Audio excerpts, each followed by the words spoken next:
Good morning, friends. I am Sachin Ketkar from the MS University of Baroda, and this is my colleague, Mr. Vishal Badani, Hello. who is my colleague and a very active researcher into Indian literature and translation studies. So, friends, what we are going to do today is we are going to talk about translation theory and practice from a very contemporary perspective. And so what we'll do is we'll start looking at the slides one by one and we'll start the discussion. So let's look at the first slide for today.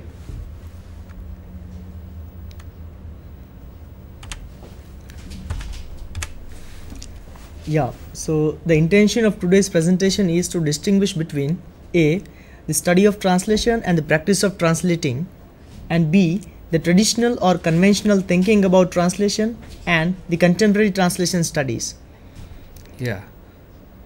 So what is very important to keep in mind, friends, is what we are going to do today is we are going to move away from conventional and traditional thinking about translation that we are all familiar with when our teachers talk about it or when we talk about between our friends about translation. And this conventional and traditional thinking about translation is something that we are going to avoid today. And what we are going to do is we are going to first make a distinction which is very crucial between study of translation, study, and the practice of actual translating. And the second thing that we are going to do is how contemporary translation studies differs from the traditional thinking that we are all familiar with. So Vishal, let's start the discussion by why in the first place should we study translation at all? Why not something else? Yeah, so basically the interesting question that arises naturally is why to study translation? Right. And we have several reasons to start with. Right. Because most of the important literary and critical texts can be read only through translation. That is significant because we have lot many books only available in translation rather than our source language. Right. And the other reason could be because without translation we cannot even read important works in other Indian languages. So it actually brings to us a lot of works and offer us a range of literature to us which otherwise we could not read. Very true. What do you think? Right. So it's means it actually enriches our study of literature. It makes it is because of translation that we can read something which is in Bengali or Tamil when we don't know these languages. So without translation we cannot study literatures from other languages. So that is another reason why we should study translation. So that is actually expanding the canon of literature. Exactly. Expanding our reading of literature. Exactly. And because many of the texts in your syllabus, friends, are translations. For example, Tagore's Gitanjali or Gandhi's writing, which are actually in other languages, let's say Bengali or Gujarati. It's just because of translations that they have been made available to you. Yeah. Okay. So what translation does is it makes available to us many things which we otherwise would not be able to access. So because translation is such a kind of portal which allows us to access, it's very important to study the whole process and the whole context of translation. So that is a very important reason why we should study translation, because as you will go ahead in your study of literature, you will come across more and more translated texts. You might move into post-graduation with English literature. Then you might be reading critical essays by critics who are not English. You might be reading critical essays by French theorists like Barthes or Derrida or Foucault. You might be reading German theorists. So as we go further in study of literature, we find that more and more of material that we study is available in translation. So if that is so, then it's very important for us to understand this process and what goes behind this process.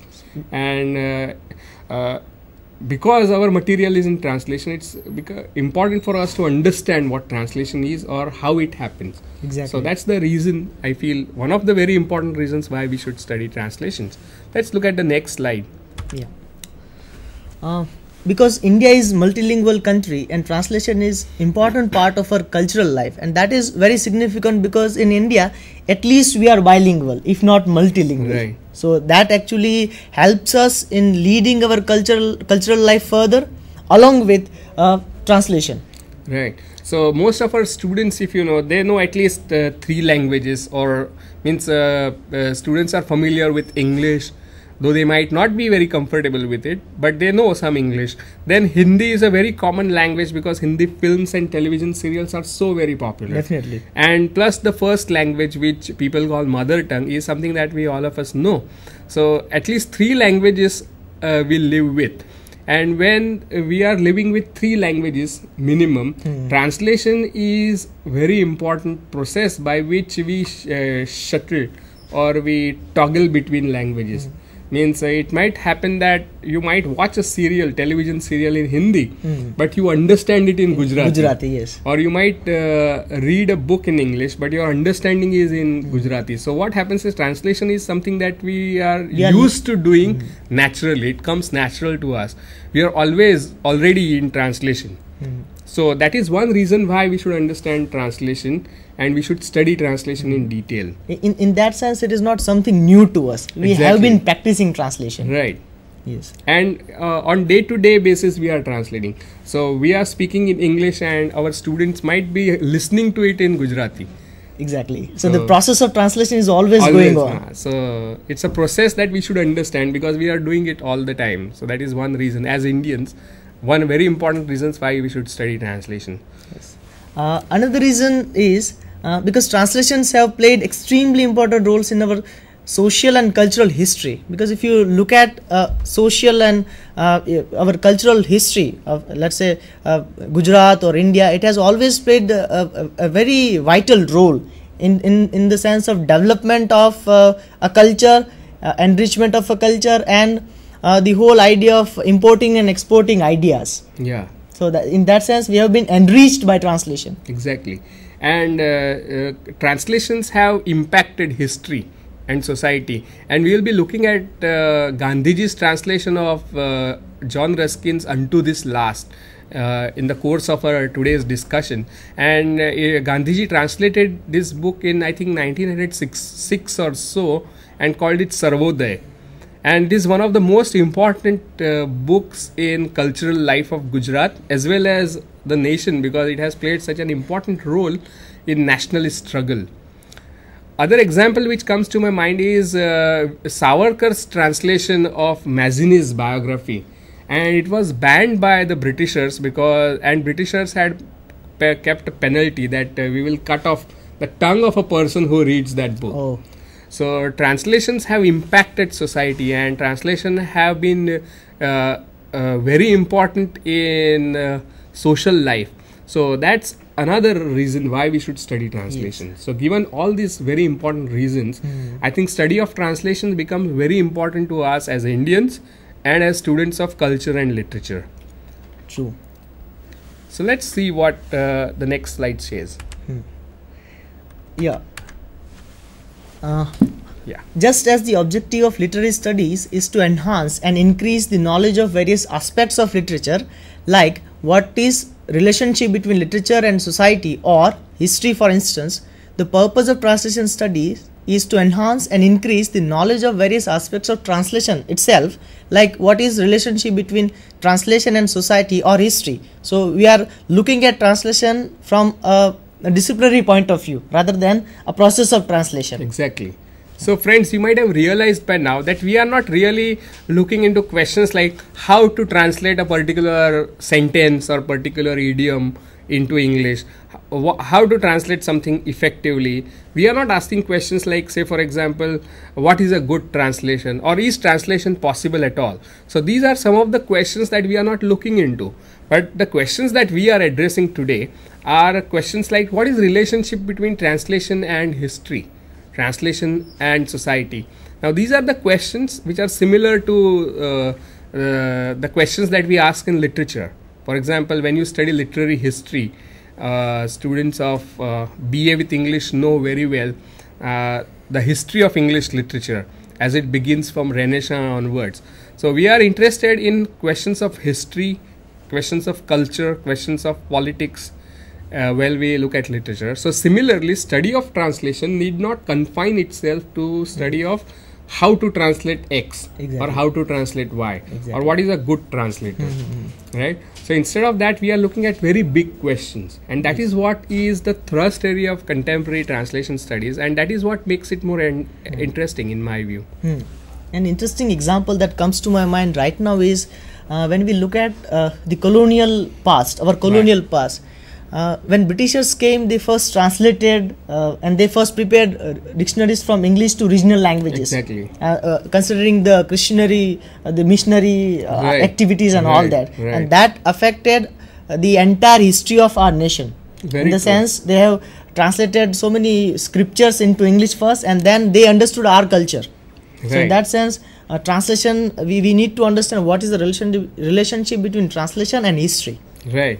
Yeah. So that's a very important point that you are making, Vishal. For example, colonialism brought with it certain translators and translations. In fact, a very famous translation by colonial person would be Shakuntala by William Jones.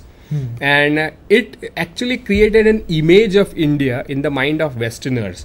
And now this image was created in the mind of the colonizers and the Westerners, and this image actually helped them to justify why India needs to be colonized. Now this is a very serious charge made against the activity of translation. It's as if that translators were collaborators in colonial enterprise. Yes. So translations are no longer innocent. Innocent activity. It can be viewed as a political act. Yes. And this way of looking at translation makes it possible for us to go beyond traditional questions, the cliched questions of translation studies. So contemporary translation studies actually liberates translation from the contours of the very rigid idea of the process oriented translation. Exactly. Yeah. Can you move to next? Yeah. So now we need to understand translation studies versus translating. As you mentioned, the process of translating that you are talking about. Exactly. Yeah. Just as studying literature does not ensure that student will become a novelist or a poet, similarly, studying translation does not ensure that student will become a translator or a better translator. I think, sir, this is a very interesting issue that I think which is deeply engrossed in our mind. Exactly. That while studying literature will be poets or novelists. Right? Yeah, so I think usually when people ask why should we study translation, then the answer that usually people give is to learn how to translate effectively. Now this is a very narrow way of looking at translation, and contemporary translation studies has gone beyond this view. So and the comparison that we are making, Vishal and me, is just like reading literary criticism does not make you a novelist or a poet. Studying translation theory will not make you a better translator. So just like study of drama won't make you a dramatist, but in same way study of translation will not make you a better translator. But the body of knowledge about literature that the critical approaches produce is very important to society and culture. Exactly. In same way, the body of knowledge that you produce about translation is very important for us to understand who we are as Indians or as people and what kind of society we live in. So these are very big issues that we are addressing when we are looking at translation, instead of narrow questions like will this make me a better translator or will this help me to get a job as a translator. Exactly. Right? So we are going beyond this kind of very narrow minded way of looking at translation today. So that opens up various avenues for studying culture through translation and studying history through translation and politics. Exactly. So this liberating thing, as you said, is what makes translation studies very exciting. And as we will see in the course of discussion, that translation studies is a very new discipline. And it's very fresh. And not many people are aware of this new discipline in India. Though all of us are familiar with translation. Yes. We are not very aware of this new discipline of translation studies. And the purpose of today's discussion that we are having is to familiarize students and the teachers with the new discipline of translation studies. So what we'll do, we'll look at the next slide here. So when we look at this whole relationship between translation studies and translating, the activity of translation is extremely ancient. The first translation known to us are the bilingual inscriptions during the Egyptian Old Kingdom as far back to as 3000 BC. So I think we have a very long history of translation and the practicing of translation, right, but less available to the theory part. Exactly. So the point that we are making here, that the activity of translation is very ancient. Now this is one example that in Egypt, the stone inscription or papyri inscriptions were often bilingual, and wherever there are more than one languages involved, there is often translation available there. So activity of translation is very old. Vishal, even in India, if you look at Sanskrit plays of ancient period, then you find that they are written in more than one language. Plays of Bhas or Kalidas have Prakrut Sanskrit versions, and often the actors in those days did not know Prakrut because they come from elite class. So people used to make translations of Prakrut available to them, and it was known as Chaya. So Chaya was made available to actors who wanted to play a role of, say for example, Vidushak or Dasi. Right. So activity of translation is very ancient, but the theory of translation, theorization of translation, which is move away from practice of translation, is a very recent thing to happen. Traditional thinking about translation. Here we'll discuss the conventional notion about translations, and we'll see how the shift, we are taking a shift from conventional notions of translations to contemporary notions of translation. The beliefs about translation are as old as the activity itself. The earliest known, the most enduring theoretical thinking comes from the Romans like Cicero, that is 55 AD. The Romans believed that the word-to-word translation was incorrect and insulted in clumsiness and quaintness, which would hinder communication. Right. I think this belief is still very much heard in many of us, because we still live with the idea which Romans gave us, right? That idea that word-to-word translations will create problems, and we should translate the spirit rather than the letter. And Romans often focused on translation of Bible from Greek into Latin, and they also focused on translating Greek classics. So Roman culture enriched itself by translating a lot of material from Greek and Hebrew. So translation became a very important activity for them. So the earliest thinking about translation, and which is the most enduring, in the sense that we today also use the same idea when we sit down to translate one thing, that word-to-word translations are not going to work. True. Right. So, and what has happened is we have not gone beyond this idea. And only recently, back as in 1970s, that we were actually able to break through this paradigm. So let's look at other very lasting old ideas of translation, very common ideas about translation, which are part of the traditional paradigm of translation. So let's have a look at the next slide.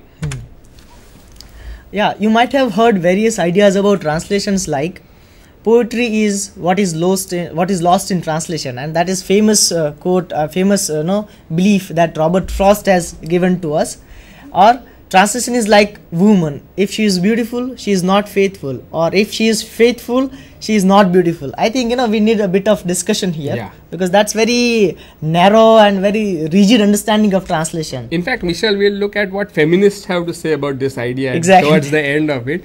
But this is a very deep-rooted idea that translation is like woman: if she is beautiful, she is not faithful, and if she is faithful, she is not beautiful. This is a very widespread idea. And feminists have looked at this as a very sexist belief, and we'll look at what feminists have to say. But what we have to keep in mind right now is that this is very conventional and very widespread notion. Yes, and here comes one of the very interesting but very famous misbelief about translation, and that is translation always involves loss, and it is always approximate. Right. Right. So I mean, in that sense, we are looking at translation in terms of only in relation to the source language and culture, rather than the target language and culture. Exactly. And many people complain that translation always involves loss. Now this is very widespread. You might have heard your teachers say this. You might have even said it yourself as student. But what you forget is that when you read a book from Scandinavian language translated into Gujarati, there is no loss actually involved. What you have is actually a gain. Otherwise you would not have read that book. So all translation activity, if it is seen from a particular angle, you might think that there is a loss there. But if you look from the point of view of reader, then there is always a gain in translation. Even if it is a bad translation, you gain something when I can read, say for example, Malayalam poem in Gujarati. I am gaining a poem in Gujarati.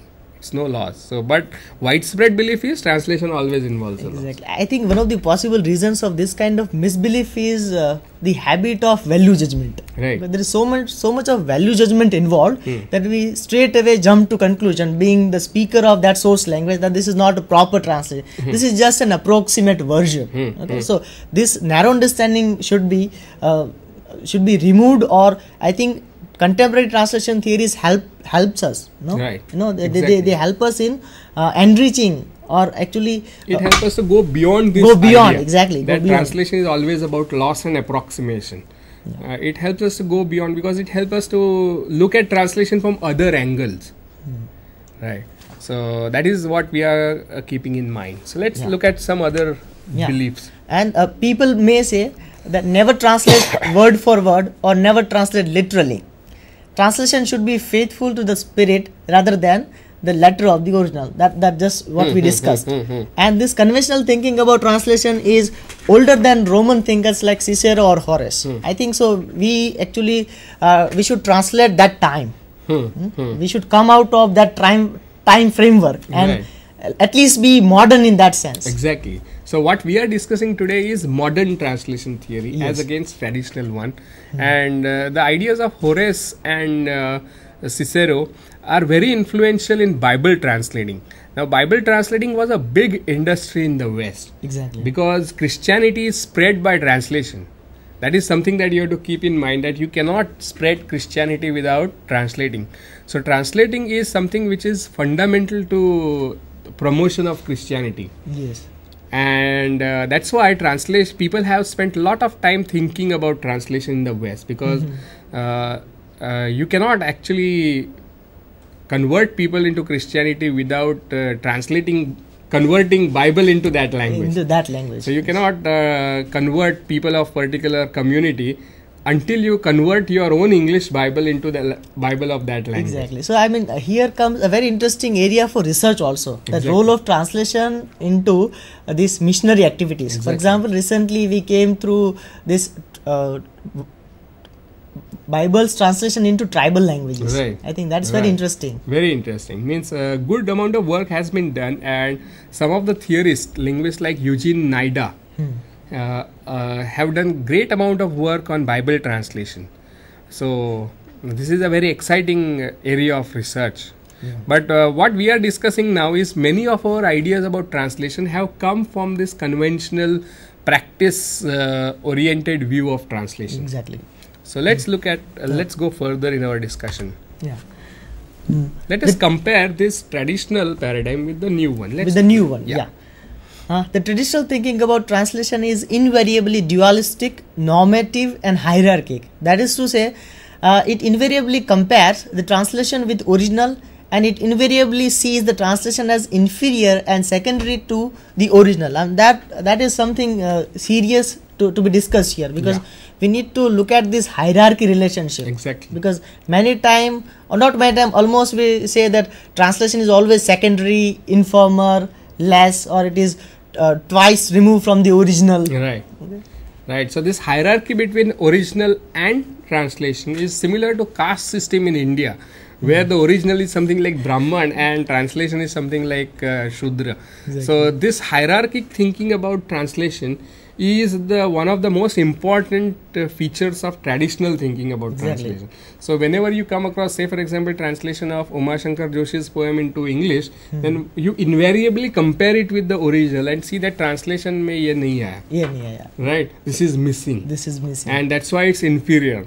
So this is a very important response to translation. Exactly. And that is one of the key features of translation studies. So what we mean by dualistic is that you always compare original with translation and show how translation is inferior, and that is habitual. Right? And that is maximum that we can do when it comes to criticism of translation, we usually find faults with translation. Translation can be easily faulted, while original is about blemishes and faults. So this is the dualistic hierarchic notion of translation that we are discussing here. Exactly. So let's look at this slide and let's look into it further. And what I mean by normative, as you rightly pointed about judgment and evaluation, exactly. Right? So we are very hasty in judging translation. Right? And we are very judgmental about it. So the modern theories of translation, they actually question this whole idea of translator being lesser to writer, and the whole question of authenticity. Right. We are always after authenticity. This is not authentic translation. Right. So I mean, in that sense, it can be normative. Exactly. It considers the translation from the point of view of source text, language, and so culture. I mean, not the target language and culture. And it is primarily focused on the practice of translating. Right. So these are the features of traditional thinking about translation that is very popular among students as well as teachers in India. But these are the three main features. One is that you run down translation, find fault with it. Secondly, there is a hierarchy. Thirdly, your judgment about translation comes from source language point of view. Means a person who judges translation is a person who is not the intended reader of translation. So when a Gujarati knowing person judges translation of, say for example, a Gujarati poet like Ravji Patel, he is not supposed to be the one who is reading translation. He knows Gujarati. Why should he read translation? Right? But translation is meant for a person who doesn't know Gujarati. And this is what we precisely forget. Translation is meant for a person who does not have access to that language. So a Bengali reader will evaluate that translation in a different way than the person who knows Gujarati does. So this is what we usually forget. Yes. And if you look at the third feature mentioned in the slide, that is always focus on practice of translation. Exactly. How to do it. It is not possible. Right? And that is all that we have to offer about translation in a traditional paradigm. Yes. So if you have to go beyond it, let's see how we can go beyond this paradigm. Now, contemporary translation studies tell us, I mean, it is the discipline of translation studies is very recent. In the sense, in 1978, André Lefebvre proposed that named translation studies be adapted for the discipline that concerns itself with the problems raised by the production and description of translations. This is something we are trying to do now onwards. Exactly. Right. And 1978 is a very recent date in intellectual history of the whole world. If Horace and Cicero were 2000 years back, now this is not even 40 years. Yes. Right. So translation studies is a very young discipline which has not even entered its middle age. Yes. Right. It has recently started becoming middle age, but compared to the elders, it's still very young. Very young. Let's look at what are the main features of this thing. Yeah.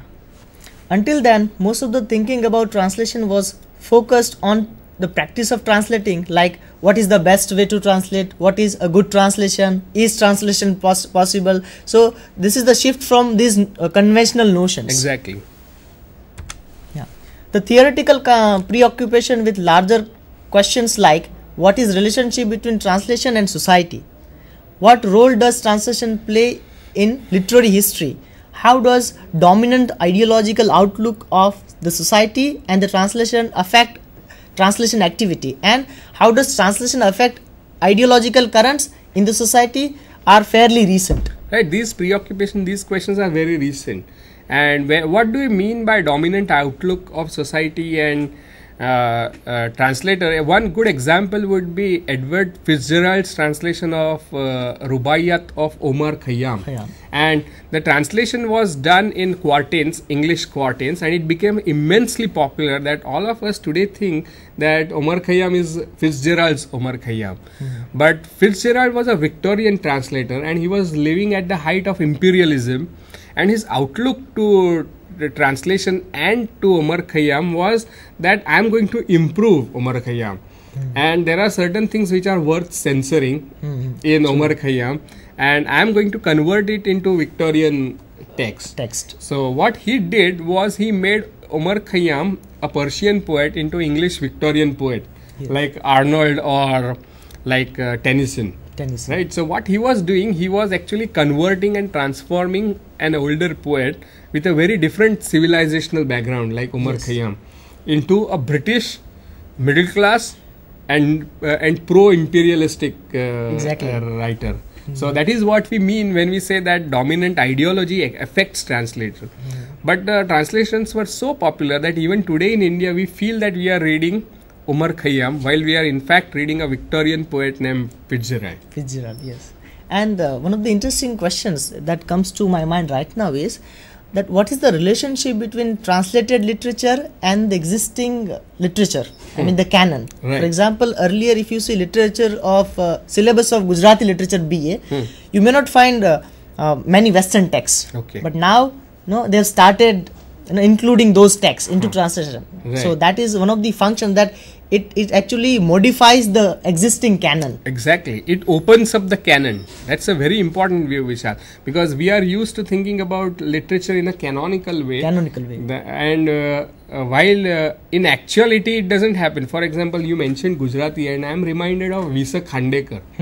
He was so widely translated into Gujarati that people even suspected that Vibrancy Khandekar is a Gujarati novelist. Exactly. Right. So what happens is that translation have always impacted literary tradition, but academic canons are not open to the idea of translation. So in that sense, it is not just a domestic inscription, but it's a cross-cultural communication. Right. Because there has been a tradition between Bengali and Gujarati culture. Exactly. They have been translating reciprocal. Exactly. So, so entire Tagore, entire Sharad Babu are available in Gujarati translation. Right. To a point at which we feel that Sharad Babu is actually a Gujarati novelist. Exactly. Right? Our Khandekar is a Gujarati novelist. That's the kind of impression that was created because of the popularity of these people.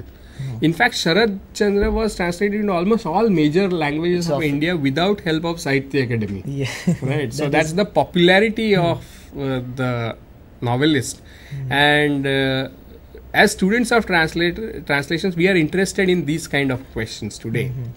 The ideological and literary history. So what is the impact of Vibrancy Khandekar, Sharad Babu and Tagore on the Gujarati literature is a question that we would like to ask today instead of asking how to translate. Yes, and on Gujarati readership. On readership, exactly. On the formation of sensibility of Gujarati readership. And considering the Gujarati concept of aesthetics, how Exactly. did it affect? Right.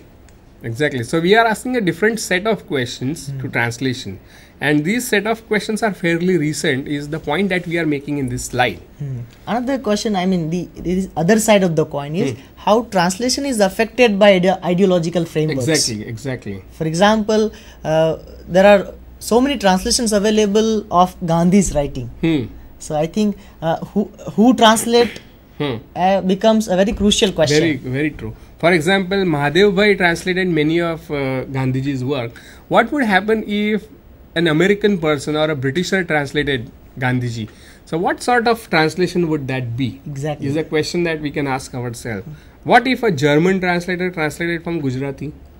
Yes. Right? What kind of translations would they be? So translation, when we are looking at it from a different point of view, becomes a very fascinating and very important cultural activity. Cultural activity, yes. Let's go further in our discussion. Contemporary translation studies often focuses on the function and role of translation in the target language and culture. That's what we just discussed. Yeah, exactly. And the role of target language and culture in the process of translation. Right. So actually, as we have been discussing, that it is the target language and culture that actually governs the process of translation. Exactly. And it starts from the choice of the text to the stages that the translator uses while translating.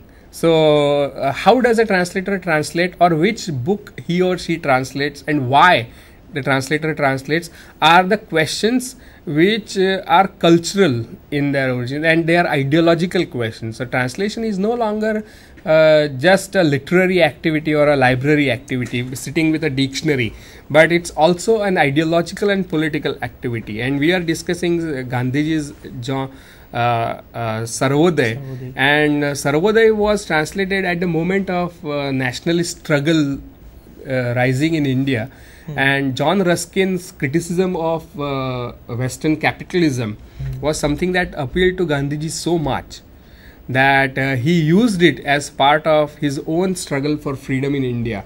So translation of Ruskin's Unto This Last as Sarvodaya is a political act through and through.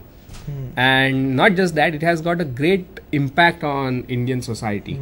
So these are the questions which contemporary translation studies actually addresses.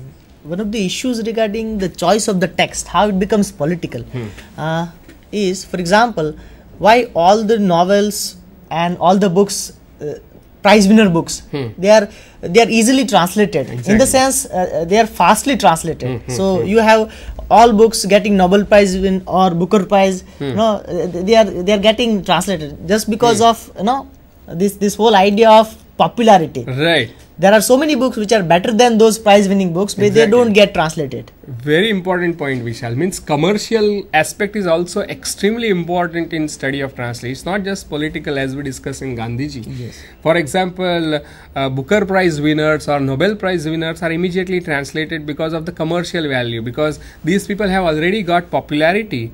So people who assign translations feel that you can make money out of it.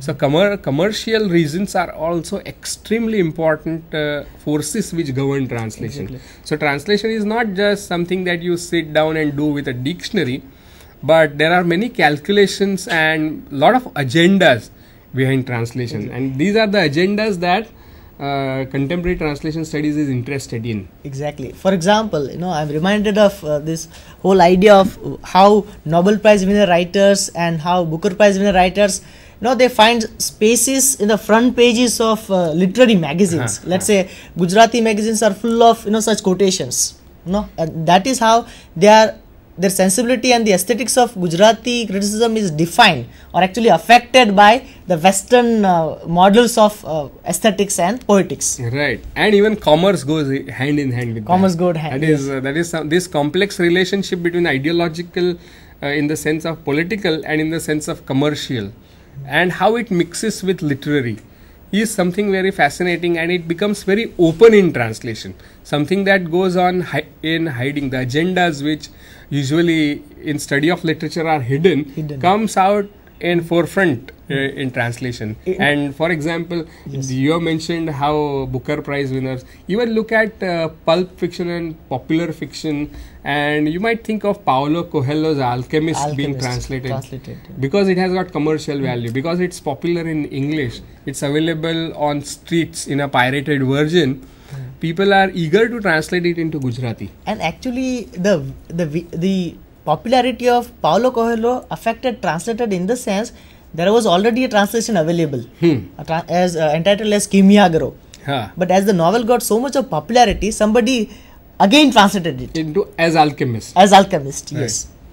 So these are very interesting questions. Let's move further in our discussion. And what are we going to look at? Is various approaches. Various approaches. Some of the significant contemporary approaches to translation are descriptive translation studies associated with hidden theory, rewriting or manipulation school associated with André Lefebvre, and Theo Hermans, and the polysystem approach associated with Itamar Ivan Zohar.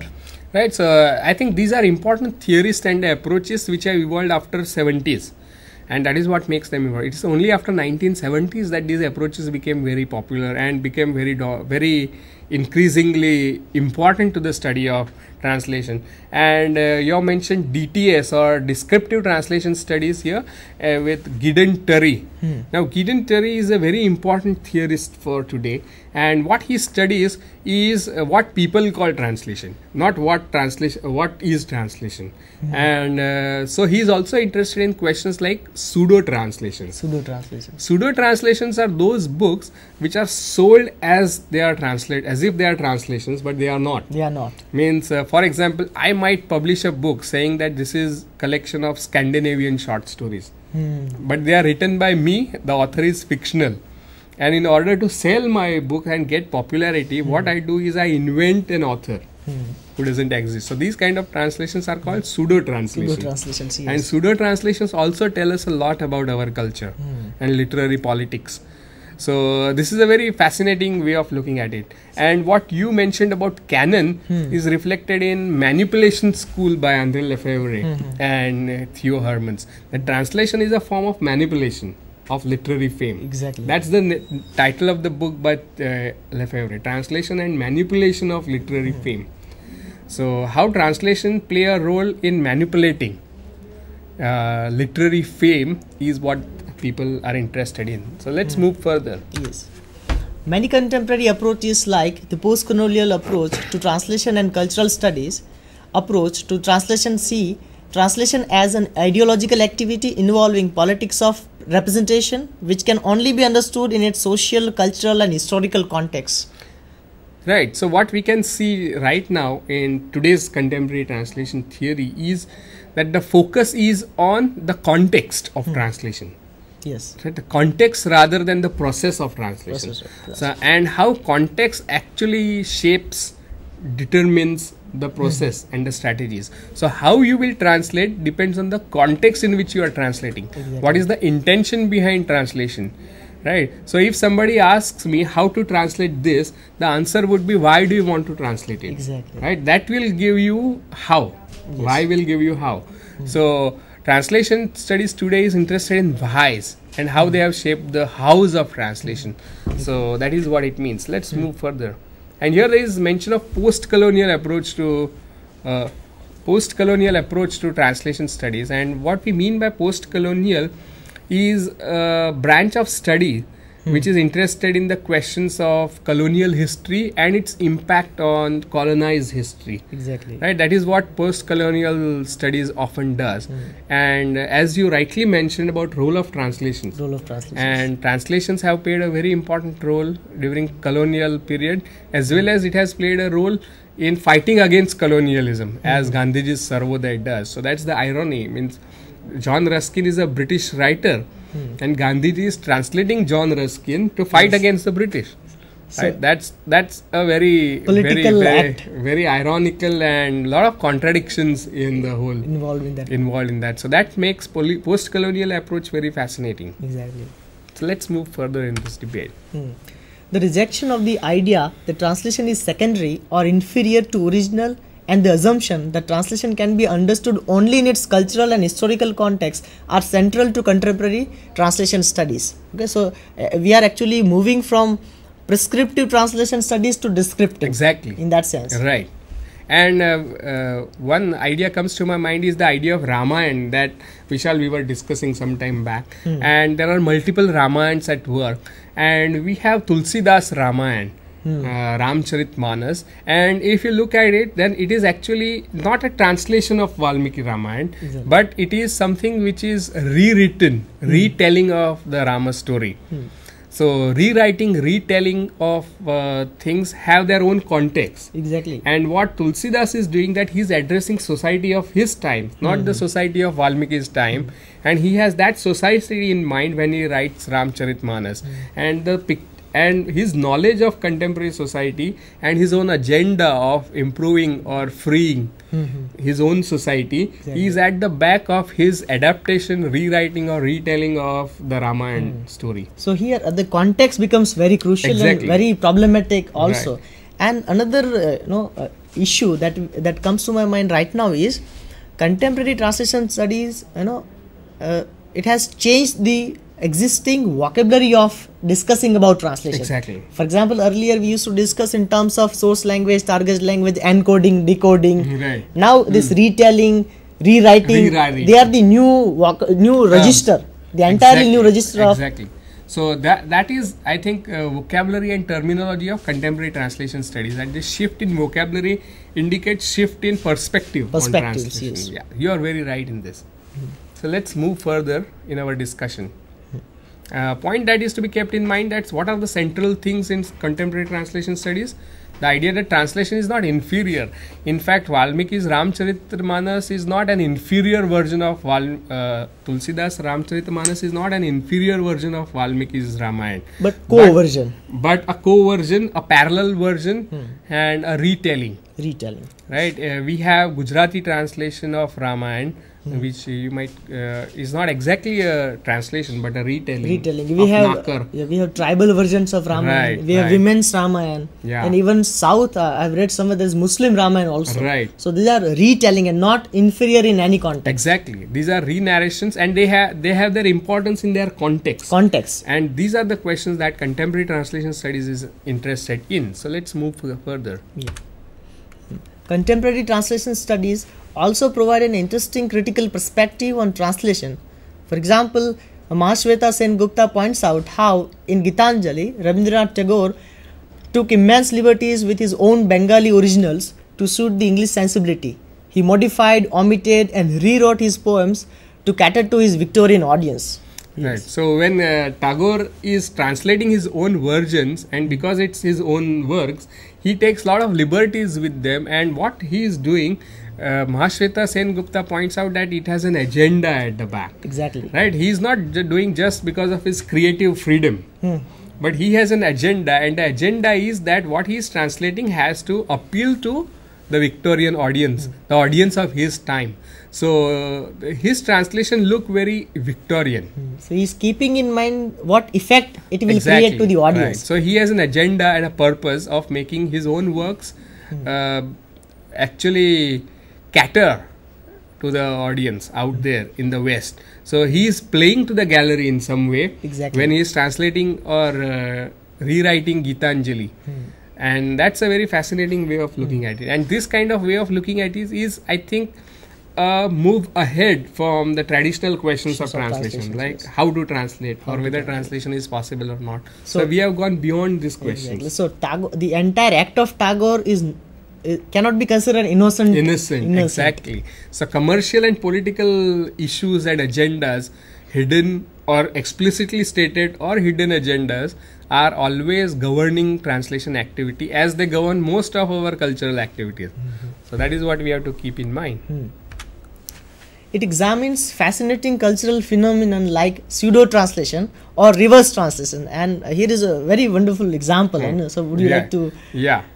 The example is, for instance, it can examine cases like a song from Tagore's Gitanjali, which was translated from Bengali to English by Tagore himself.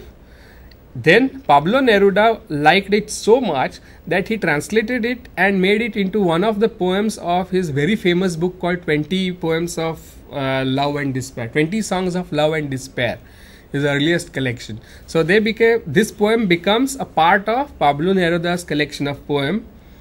And then what happens, this collection becomes so popular that from Spanish it's translated into English, and from English Bengalis loved Pablo Neruda's poetry, and they translated Tagore's poem, which existed in English now, into Bengali. So a poem from Bengali goes into English, from English it goes to Spanish, from Spanish it goes back again into English, and from English it goes back again into Bengali. So this is what is called reverse translation, back into the same language. And this is a very fascinating journey of a poem. And it's a unique example for students of translation studies, that what are the shifts, what are the politics, what are the commercial and ideological pressures, agendas, hidden agendas behind such kind of happenings, such kind of phenomenon. And this is what makes translation studies very exciting. Very exciting. And here translation becomes a space through which text travels. Right. They travel across the world. Exactly. And we can here the comparative studies comes into the picture. Right. There can be a lot of comparisons. Exactly. Not only of what is original, what is authentic, but the politics of the translation. Yeah. And for example, students of English literature know Chaucer, but they are not aware that some of the stories from Panchatantra have gone into Chaucer's stories, and they have travelled from Panchatantra in Sanskrit to Chaucer's English through translations from Arabics. Arabs came to India and translated a lot, and they went and they took a lot of rich stuff from India. And from Arabic, they were translated into other European languages like English and French and German. And from there, it entered English literature. Exactly. And so, we are students of Chaucer, but we don't know that one of the stories... Chaucer was our student in that sense. Right. And that is why there are so many similarities among Panchtantra, Zen stories, Arabian Nights, or Bishop's Tale, fables. So, in terms of plot. Exactly, and this is also because of spread of Buddhism and Arabs coming to India. What happened in Buddhism was Buddhism, like Christianity, spread by converting people. And in order to convert people, you have to convert your own book in their language. And so what happened that many Buddhist Pali texts were translated into Tibetan languages and other languages, and that's how it spread. So translation can tell us a lot about history of our civilization, and that is why contemporary translation studies is very important. So let's move ahead here. So if you look at it from a feminist perspective, the Lori Camberlain draws attention to the gender bias behind the belief that translation is like a woman unfaithful when pretty and not beautiful when faithful. She says that fidelity is defined as an implicit contract between translation as woman and original as husband, father, or author. No? So this is looking at the feminist perspective. However, the infamous double standard operates here as it might have in traditional marriages. The unfaithful wife, that is translation, is publicly tried for crimes the husband or original is by law incapable of committing. This contract, in short, makes it impossible for original to be guilty of infidelity. So this is something very interesting in the sense that this whole idea that translation is like woman, if she is pretty, she is not beautiful. She is not faithful, and if she is faithful, she is not beautiful, is sexist.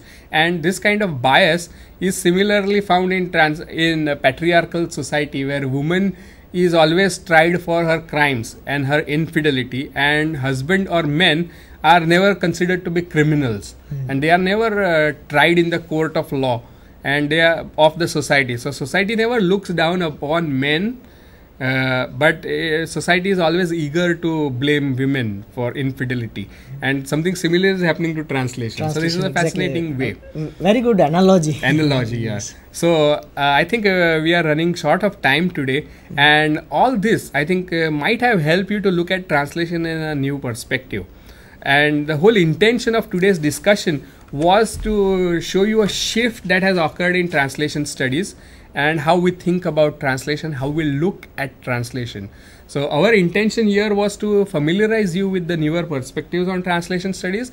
At the same time, our intention is to show that translation can be a very interesting idea for research. Yes. And students who are planning to do research sometime in future might actually look at translation as a very exciting, viable, and something that is very relevant to Indian society. Yes. So on this note, I think we can end today's discussion. Thanks a lot, Vishal, for your inputs. Thank you, sir. And thanks a lot for listening to us. Thank you very much. Thank you.